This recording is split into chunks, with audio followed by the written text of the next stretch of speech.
L'équipe propriété intellectuelle, industrielle, droit des marques, vous avez donc déjà vos deux serviteurs qu'on ne présente plus du coup. Et puis une équipe basée à Paris et à Lille principalement en droit des marques avec donc 4 collaboratrices avec lesquelles nous travaillons depuis pour certaines pas mal d'années et qui sont toutes spécialisées en propriété intellectuelle, en nouvelles technologies et plus particulièrement en droit des marques. L'idée de ce département propriété intellectuelle et encore une fois plus particulièrement en droit des marques, c'est d'avoir l'équivalent d'un mini cabinet de conseil en propriété industrielle au sein du cabinet. On s'est organisé pour que ce soit possible. Donc ça implique évidemment de s'outiller. Nous avons un logiciel de gestion spécialisé des portefeuilles de marque, ce qui est plutôt rare au sein des cabinets d'avocats. Ce sont des outils qu'on trouve plutôt dans les cabinets de conseil en propriété industrielle, mais nous faisons le même métier finalement et nous sommes en mesure de proposer les mêmes prestations avec également un réseau de prestataires comme CoreSearch et de partenaires spécialisés. Ce sont les confrères et trademark attorneys avec lesquels nous travaillons partout dans le monde. Nous avons bien évidemment accès à des bases de données spécialisées, ça va de soi, c'est le b.a.-ba de notre métier. Notre logiciel de gestion des portefeuilles de marque permet aussi d'offrir à nos clients un extranet pour qu'ils puissent consulter leur portefeuille de marque à distance, 24 heures sur 24. Et puis, inutile de vous dire que avec notre background et les outils, l'équipe que nous avons et l'expérience également que Benjamin et moi on a acquise au fil des ans, on a une connaissance aujourd'hui vraiment précise de tous les différents systèmes de marque qui sont surtout à l'international parfois assez complexes et tout en étant en mesure de proposer des tarifs forfaitaires la plupart du temps pour des dépôts de marque et d'autres actions que nous faisons en droit des marques.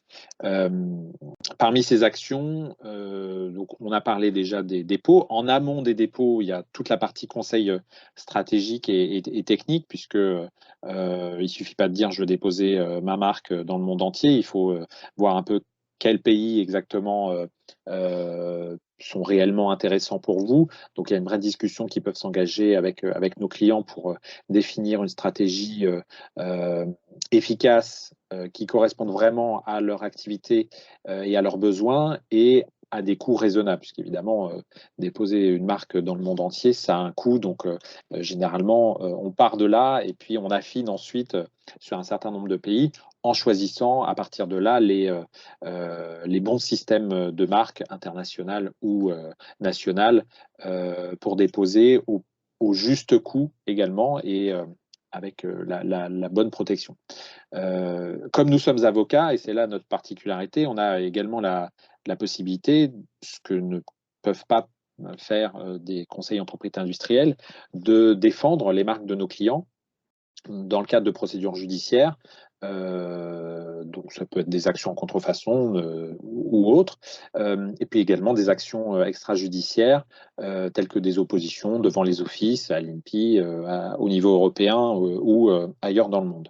Et puis là encore, notre background de juriste nous permet d'avoir une bonne expérience en matière de contrat de marque, que ce soit licence ou autre accord. Et on accompagne donc très régulièrement nos clients dans la rédaction et la négociation de ces contrats. Je vais passer la parole à Benjamin qui va vous expliquer quels sont les différents types d'accompagnement justement que l'on peut proposer à nos clients en matière de protection des marques. Je te passe le Merci floor, comme on Nicolas. dit. Je vais donc reprendre la main sur la présentation. Et normalement, là, voici, nous sommes au même endroit. Eh bien, parlons maintenant un petit peu plus de considérations juridiques. Le cas qui nous occupe aujourd'hui, c'est comment est-ce qu'on va réagir face à une contrefaçon de marque. Alors, plusieurs étapes sont à envisager. La toute première qu'on ne va pas développer particulièrement, c'est tout d'abord vérifier qu'il s'agit réellement d'une contrefaçon de marque, c'est-à-dire de vérifier qu'avant de se plaindre d'avoir été copié, nous avons effectivement un titre de propriété industrielle, à savoir une marque qui est enregistrée. Et donc, il faut vérifier qu'elle a bien été renouvelée, que le titre existe bien au registre et que le titre protège bien sur le territoire sur lequel on a détecté la contrefaçon. Et au-delà de ça, que les produits et services contrefaisants sont bien désignés dans la demande de marque. Donc, ça fait 3 conditions à vérifier, mais c'est vraiment la première étape nécessaire pour caractériser le fait qu'il y ait une contrefaçon. Après, se pose la question de savoir comment est-ce qu'on va figer cette preuve et pouvoir attaquer le contrefacteur. Alors, la première étape traditionnelle quand on se retrouve face à une contrefaçon, c'est d'effectuer ce qu'on appelle une procédure de constat d'achat. Le constat d'achat n'est pas une procédure encadrée judiciairement par le Code de la propriété intellectuelle, c'est quelque chose qui s'est développé dans la pratique. En fait, entre les avocats et les huissiers, on a mis en place une espèce de procédure qui permet d'établir une première preuve de contrefaçon. On va aller mandater un huissier pour constater l'achat par un tiers du modèle contrefaisant, que ça soit on-premise, enfin, en brique et mortar, hein, comme on appelle ça, c'est-à-dire en commerce traditionnel, ou alors sur une vente en ligne. L'huissier peut également procéder à un constat d'achat en ligne. Alors, comment est-ce que ça se passe? Eh bien, l'huissier, il est juste présent à l'occasion de l'achat. Si c'est un achat dans un magasin, l'huissier, il se déplace avec l'acheteur et il se positionne devant le magasin. Il prend note que l'acheteur rentre les mains vides et qu'il ressort avec un produit qui a été acheté à tel prix, puisque l'acheteur va lui présenter le ticket de caisse ou une facture et il annexe tout ça à un constat d'huissier. Ce constat va nous permettre de documenter le fait que ce produit-là a été acheté à tel prix, à tel endroit et qu'il est disponible, par exemple, en France ou sur le territoire européen.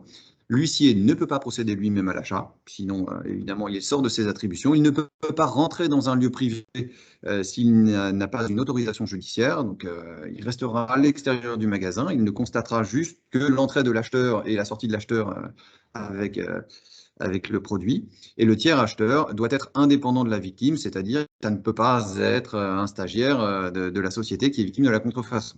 C'est une procédure rapide, c'est une procédure peu coûteuse, hein. Généralement, c'est quelques centaines d'euros, alors en complément du prix du produit contrefaisant qui a été acheté, et ça permet de figer de manière incontestable le fait que ce produit contrefaisant a été acheté à tel endroit, à tel montant.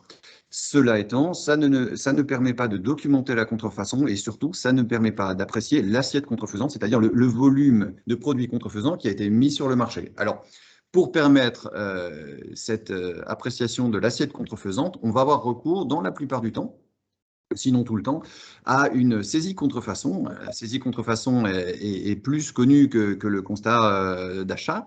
La saisie contrefaçon est une procédure judiciaire, c'est-à-dire que Nicolas ou moi, on va aller voir le président du tribunal judiciaire compétent en lui présentant un dossier, en lui disant Monsieur le Président, voici les titres de propriété intellectuelle de mon client, voici le constat d'achat qui documente le fait qu'un produit reproduit la marque du client voilà, sans autorisation, et je vous demande, Monsieur le Président, de nous autoriser à aller au siège de la société qui a mis sur le marché ou qui distribue ces produits pour se faire voilà, remettre des documents et se faire décrire les produits contrefaisants.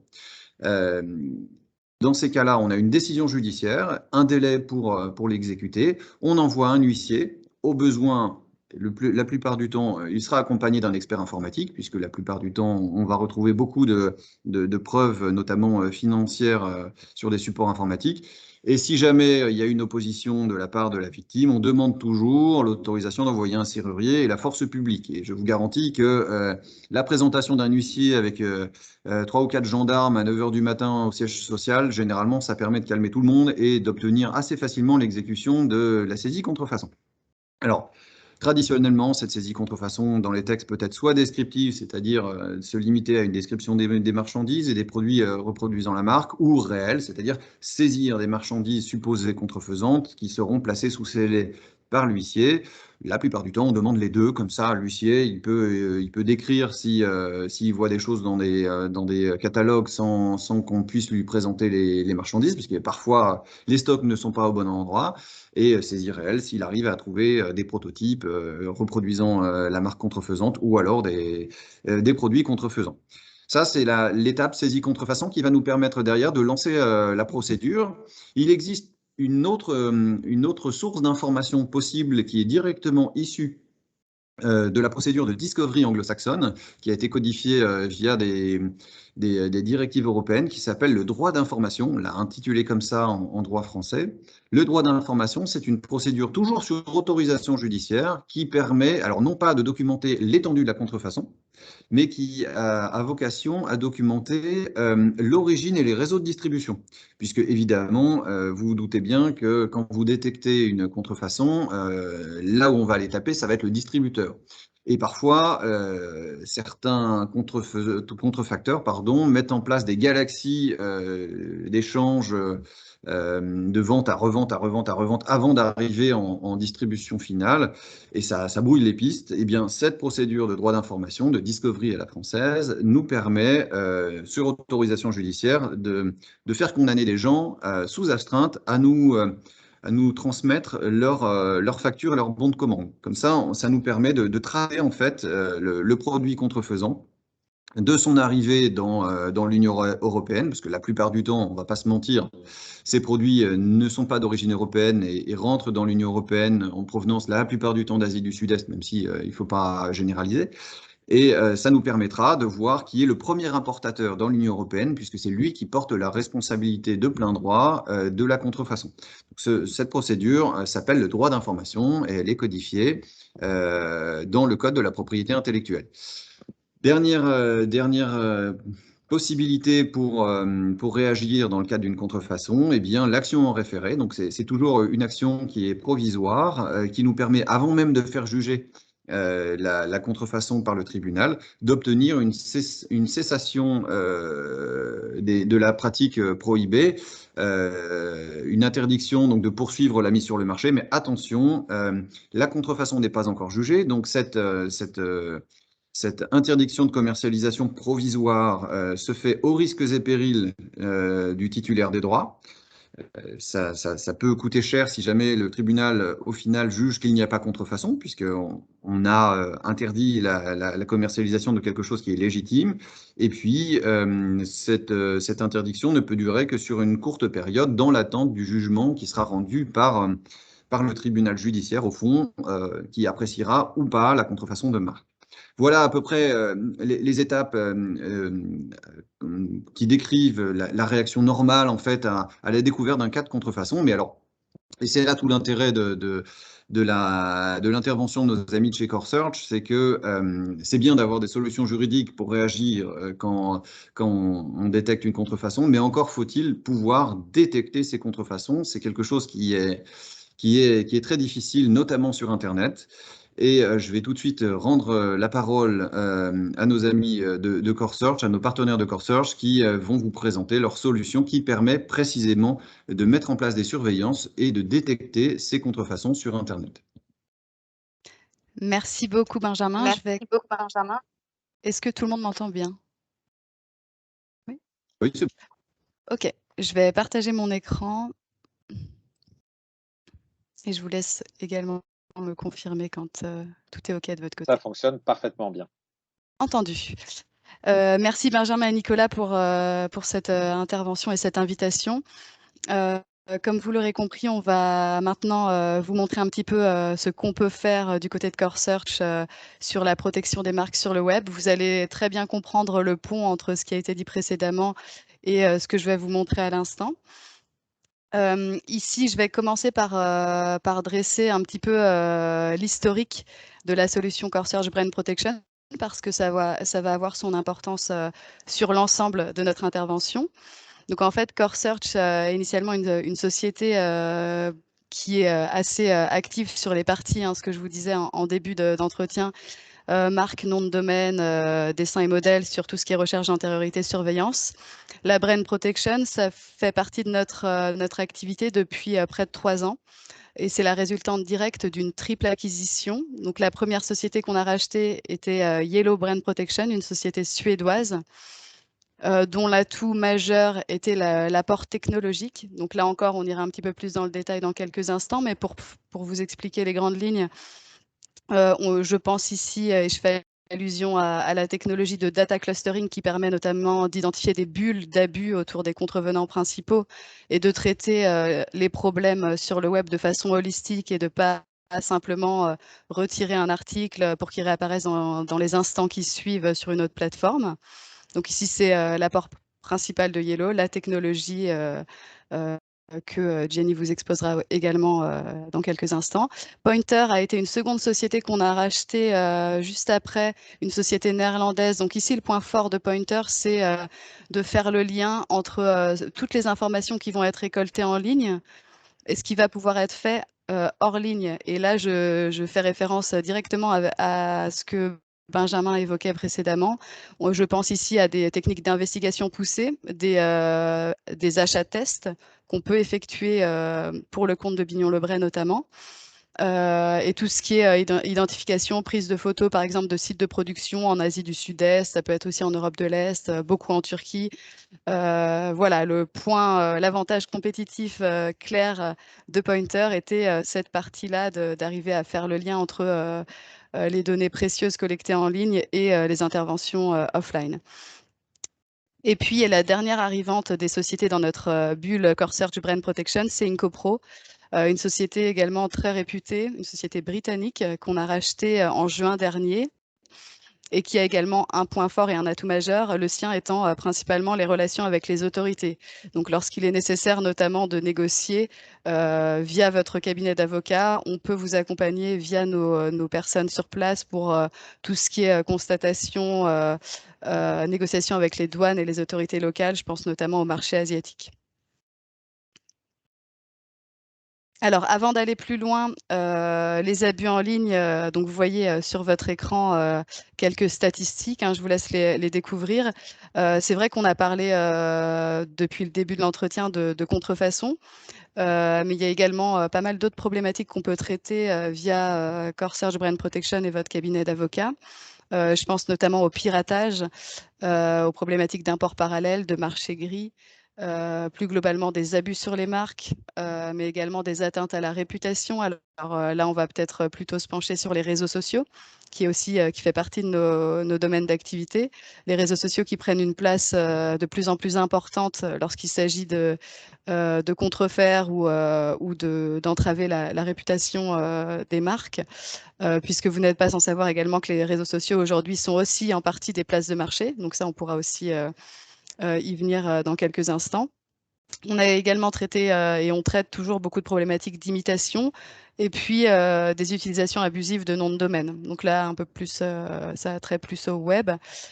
Tous ces abus ont été en pleine croissance et en plein essor, malheureusement, depuis le début de la crise sanitaire, puisque beaucoup de business, je dirais, traditionnellement ayant des boutiques, des points de vente physiques, ont glissé doucement leur activité vers le web pour avoir un relais de croissance, évidemment.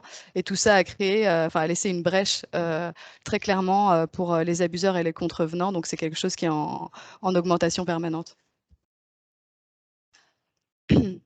Alors, le petit historique que je dressais précédemment, à savoir notre triple acquisition, il nous permet aujourd'hui de mettre à votre disposition la plus large couverture du marché. Selon nous, c'est un élément crucial et central quand il s'agit de traiter de problématiques sur le web, puisque si on traite uniquement certaines places de marché, uniquement certains réseaux sociaux, les contrevenants, les abuseurs sur le web sont très malins et vont se charger de mettre en ligne vos articles sur d'autres places de marché que vous n'auriez pas couverts ou que vous n'auriez pas identifiées. Donc ici, je pense que c'est un des atouts majeurs et c'est la résultante directe de cette triple acquisition, puisqu'on est venu agréger l'ensemble des solutions et des couvertures des 3 sociétés en une seule et même ombrelle, Core Search Brand Protection. Alors, cette large couverture, elle nous permet d'identifier beaucoup de résultats. Ça peut générer des volumes extrêmement conséquents. Je pense que ça vous semble assez évident, puisque lorsqu'on traite sur le web, on va identifier donc parfois des choses qu'on n'aurait pas à soupçonner, mais en général de forts volumes d'informations. Pour traiter ces informations, on a besoin de technologie et d'une technologie efficace, puisque sinon on est vite submergé. Donc nos technologies, notamment de data clustering évoquées précédemment, nous permettent de retracer la bulle autour des contrevenants, c'est-à-dire d'identifier concrètement qu'un contrevenant ABC a mis en vente des articles sur Mercado Libre, une plateforme sud-américaine, mais également sur Taobao, Alibaba, et puis eBay France, par exemple. Ça, on pourra vous le dire de façon très graphique et de façon automatique. Donc là, ça vous permet aussi de traiter peut-être en priorité les personnes qui ont des volumes importants en stock, par exemple, ou qui vendent à un certain niveau de prix. Peut-être qu'en début de projet, vous allez donner la priorité à Bignon-le-Bray d'activer cette solution en majeure partie sur les marchés d'Europe de l'Est, parce que ce sont des marchés clés pour vous. Donc tout ça, on peut le faire, et on peut le faire grâce à notre technologie qui nous permet de mapper les abus de façon très efficace. Notre technologie, elle met à votre disposition également une partie reconnaissance d'image qui va être clé lorsqu'on traite de problématiques notamment impliquant des dessins et modèles très précis. Donc ça va nous permettre en fait de venir télécharger une banque d'images dédiée dans votre session et d'identifier automatiquement en fait les modèles proches. Donc on parle de similitude, pas d'identique strict. Les modèles proches qui seraient relevés, parfois ce seront des éléments qui ne seront pas pertinents, souvent ce sera pertinent, et parfois ça impliquerait également des problématiques de copyright. Une fois qu'on a identifié cette manne d'informations, qu'on a donné un sens de priorité à nos projets, on va passer au traitement de l'information. Ça, c'est aussi très important et Jenny va vous le montrer en live dans quelques instants. On est en mesure d'effectuer des takedowns pour vous. Donc concrètement, un takedown, c'est un retrait d'articles frauduleux sur une place de marché, sur un réseau social. Ça peut être un post, par exemple. Donc ça, on va pouvoir le faire puisqu'on dispose chez Core Search Brand Protection de protocoles de communication privilégiés avec les principales places de marché, les principaux réseaux sociaux. Donc concrètement, en début de projet avec vous et Bignon-le-Bray, on va collecter des informations clés. Ça va être des certificats d'enregistrement de marque.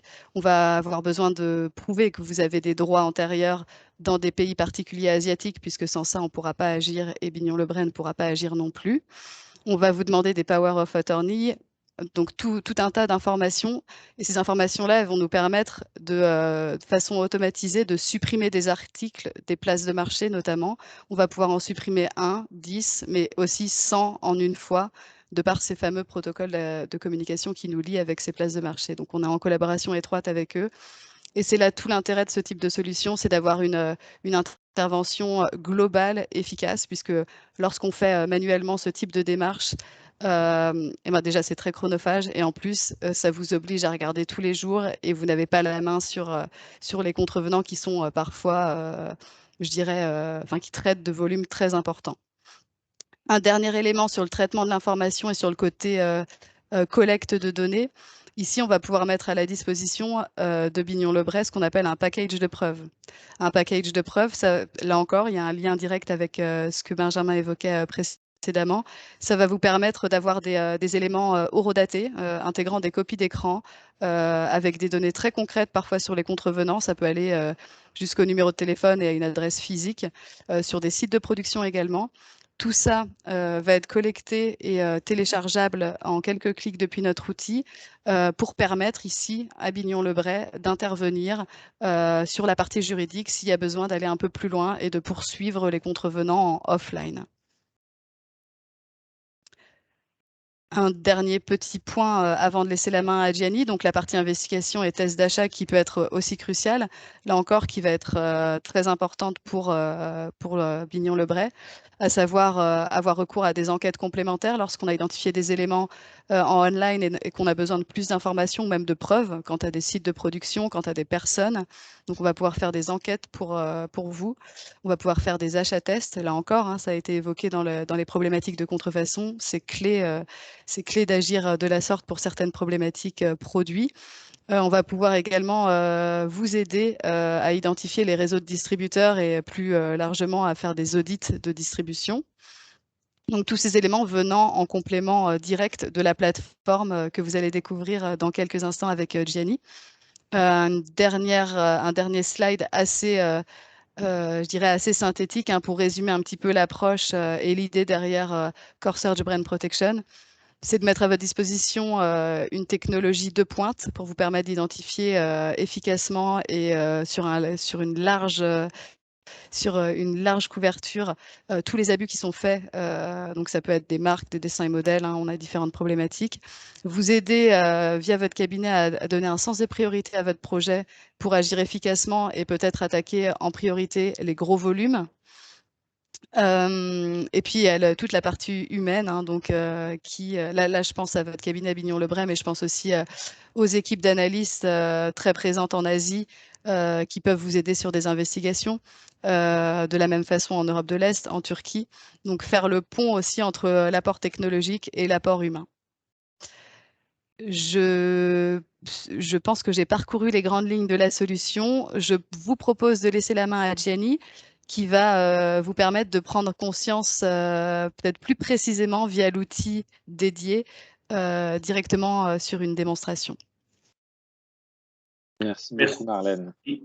Merci, Marlène. Donc, je vais à mon tour partager l'écran.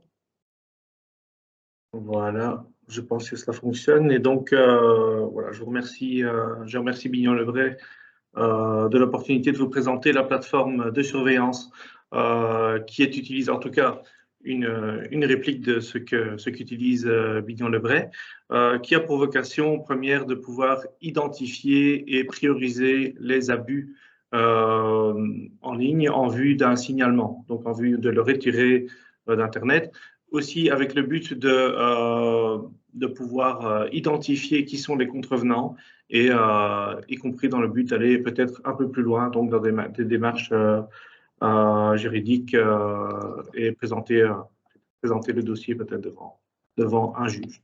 Eh bien, ici, donc, c'est une plateforme, je vais vous la présenter peut-être synthétiquement pour vous expliquer comment ça fonctionne et ensuite, je parcourrai quelques cas qui sont assez parlants pour entrer dans du concret. Donc, simplement, c'est une interface simple et sécurisée, connectée à, comme Marlène l'a dit, à des centaines de plateformes et ensuite qui fonctionne par une logique de modules.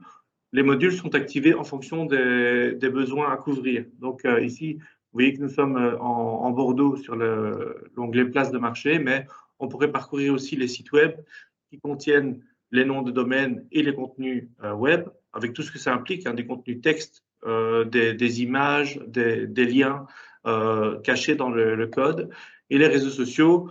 Comme l'a dit Marlène, on va couvrir plutôt des problématiques de e-réputation, mais de plus en plus, nous voyons que des ventes également de produits contrefaits se font via les réseaux sociaux également, vu que c'est un moyen de promotion et de diffusion fantastique.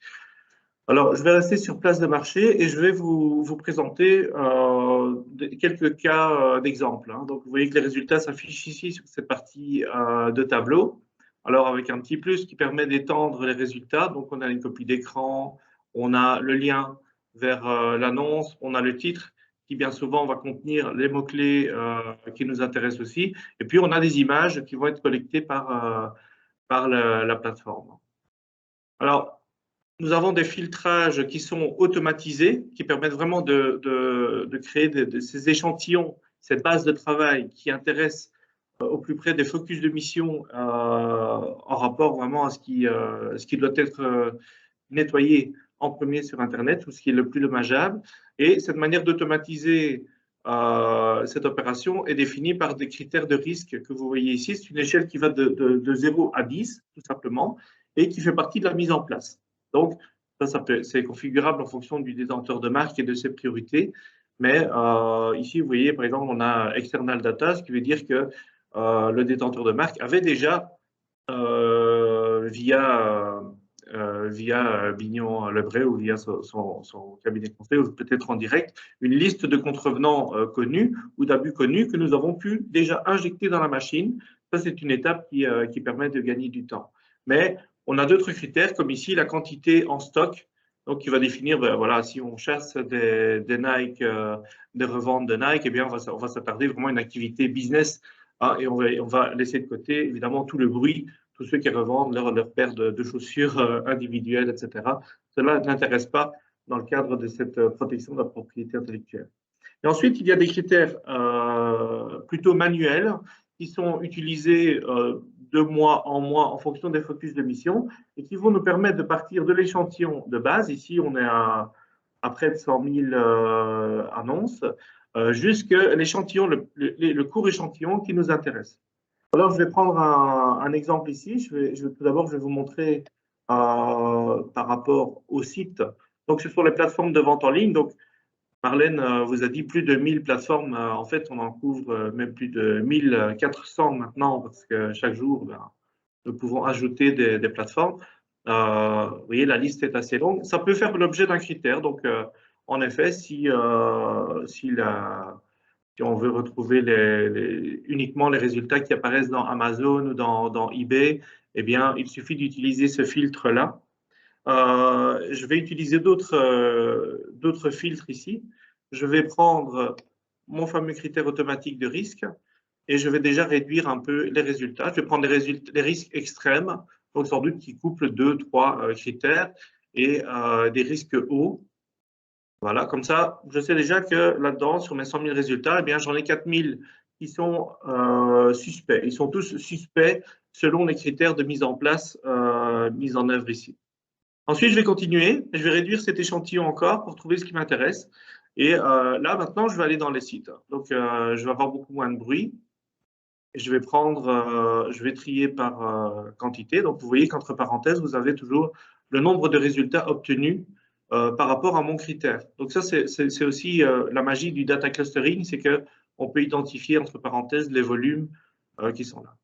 Donc je vais prendre les 4 premiers, disons. Et voilà. Je réduis à nouveau, donc là je suis à 1700. Et ensuite, je vais choisir un troisième critère. Donc c'est simplement pour vous montrer qu'en 3 clics, eh bien, j'ai construit mon échantillon. Ça, c'est assez magique. Et je vais prendre des vendeurs, hein, vu qu'ici, on a déjà injecté des données, eh bien, moi, je sais que celui-là, par exemple, il va être intéressant de vous montrer. Après, même chose, on peut faire des recherches sur base du nom. Parfois, on va faire une recherche du nom de vendeur, mais quel est le nom de vendeur qui est utilisé sur Internet, vu que finalement, c'est rempli par le vendeur lui-même, et qui utilise mon nom de marque. Ça, on peut faire des recherches aussi, et on peut aussi trouver parfois des choses intéressantes. Donc ici, on se retrouve avec 419 éléments qui sont vendus sur les plateformes qui m'intéressent, qui sont en risque élevé et qui sont vendus toujours par le même vendeur, non-profil penout.net. Donc ici, j'ai les annonces qui m'intéressent et je peux voir en effet que je vais retrouver des informations. C'est bien une vente en ligne via eBay. Vous voyez qu'il y a un numéro de nomenclature ici. C'est un numéro qu'on retrouve aussi dans la partie enquête. C'est-à-dire que, bon, sur cette base-là, évidemment, nous pouvons effectuer des signalements un par un ou de manière groupée. Donc ça, c'est le cabinet Bignon-Lebray qui va exécuter cela. Attendez, j'essaie de... Je dois dézoomer un peu ici. Désolé si ça devient un peu plus petit, mais je voulais vous montrer les boutons qui sont ici. Donc, comme je vous le disais, sur cette annonce-là ou en bulk, eh bien, nous pouvons décider d'agir. À ce moment-là, c'est Bignon-Lebray qui va décider de soit agir contre le contrevenant, donc ça c'est une procédure plutôt juridique, soit il va simplement se borner à nettoyer Internet des annonces problématiques. Donc là, bon, il y a du traitement qui peut être manuel, où il peut s'aider aussi de la technologie pour le faire, et les signalements vont arriver auprès de la plateforme avec, comme l'a dit Benjamin, donc tout ce qui est, comment dire, tout ce qui est preuve du droit, donc les actifs de la propriété intellectuelle, en général, ce sont des traits de marque, mais ça peut être aussi un certificat de copyright, par exemple. Et donc, il faut aussi prouver, bien sûr, qu'il s'agit d'un abus.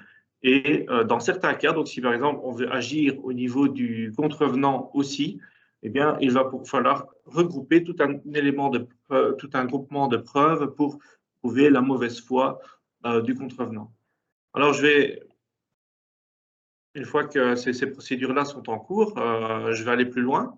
On va aller voir sur cette fameuse partie enquête, en cliquant sur ce bouton-ci, quel est le monde, quel est le microcosme qui a été créé par ce contrevenant pour voir vraiment quelle est son activité.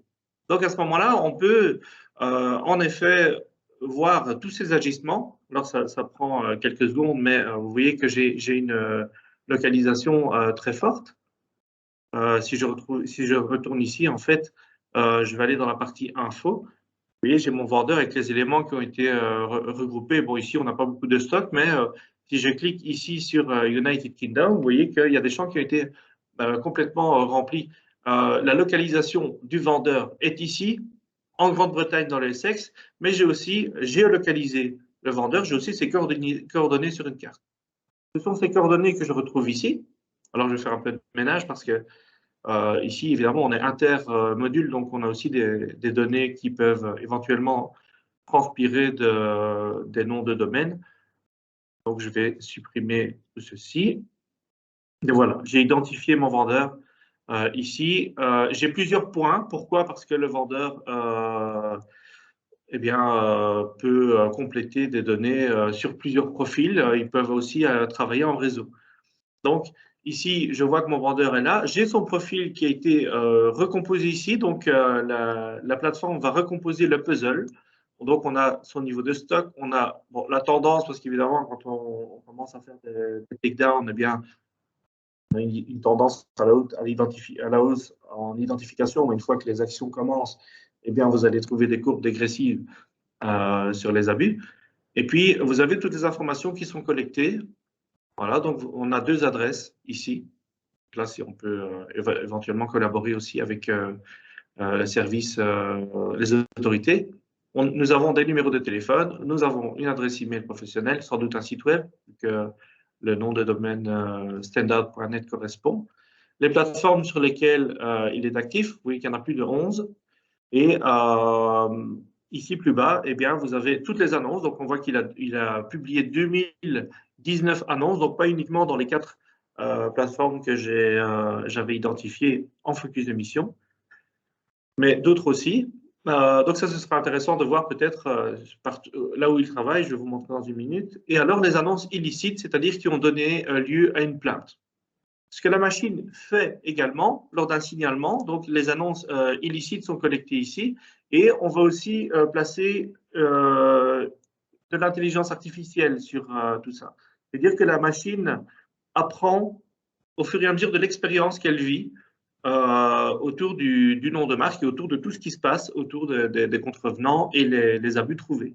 Ça veut dire que si des signalements sont faits via Tokopedia ou Alibaba ou eBay, que sais-je, et que le contrevenant réapparaît, en fait, il apparaît avec un niveau de risque plus élevé, et donc on va lui donner une plus grande priorité. On va aussi signaler à la plateforme qu'il a déjà peut-être arbitré ce genre de cas. Donc ça va, si vous voulez, ça va confirmer le statut, la position de mauvaise foi de ce contrevenant, et donc l'arbitrage va être effectué de manière plus efficace et plus courte aussi. Donc les délais de takedown vont se raccourcir avec le temps, et ça permet de travailler sur du volume. Ici, si on veut travailler sur le vendeur lui-même, Eh bien, nous savons qu'il est établi au Royaume-Uni. On sait voir aussi où sont les stocks. Alors, je vais dézoomer un peu. Les stocks sont dans le même pays. Les stocks sont ici. Donc, il y a 88 annonces qui sont liées à ça. On peut voir les plateformes sur lesquelles ils travaillent. Donc, on voit qu'ils travaillent principalement en Europe, quoique on a aussi un petit peu, on a de l'Asie ici aussi, vous voyez. Voilà. Et on peut voir aussi où il va vendre, vers quoi il vend. Donc, il ne vend pas dans son pays. En général, ils ne le font pas pour être moins traçables, mais ici, on voit qu'il vend sur des plateformes chinoises, qu'il livre vers la Chine, vers l'Allemagne, pardon, et vers les États-Unis. Voilà. Alors, sur cette base-là, on peut travailler sur plusieurs problématiques, évidemment. Ici, je vous explique tout cela d'un point de vue contrefaçon, mais on peut aussi travailler avec cette plateforme pour travailler sur des problématiques d'identification du réseau de distribution ou d'importation parallèle marché gris. À ce moment-là, c'est une manière de travailler un peu différente. C'est-à-dire qu'on va travailler plutôt sur des aspects de où sont les stocks, quelles sont les variations de prix, des identifications par l'image. Et on va essayer de voir aussi si les stocks sont bien dans le bon pays, vendus au bon prix, par le bon réseau de distribution. Et alors, si évidemment, on voit des irrégularités. À ce moment-là, on peut retracer tout le chemin et on peut voir aussi par où transitent les marchandises, par exemple en effectuant des tests d'achat, etc. Donc, on sait que les marchandises vont transiter par le port de Marseille ou que sais-je. Donc, à ce moment-là, on peut aller vers plus de offline et collaborer aussi avec notamment les douanes lors de saisie. On a besoin de plusieurs choses pour cela. On a besoin d'une bonne collaboration avec Bignon-Lebray, mais aussi avec les détenteurs de marques. Et vous commencez à le comprendre maintenant, c'est une collaboration en triangle, donc qui se complète très bien, vu qu'on a besoin de l'engagement du détenteur de marque. Parfois, on doit identifier sur un packaging qu'il s'agit bien d'un élément problématique. Et donc ça, seul le détenteur de marque est à même de pouvoir identifier que tiens, le packaging est différent, ou alors on n'utilise pas ce codage-là, ou le code barre, ou comment les lots sont faits. On a besoin de Bignon-Lebray pour le volet juridique, et on a besoin de CoreSearch aussi pour fournir une technologie de pointe qui permet une identification efficace.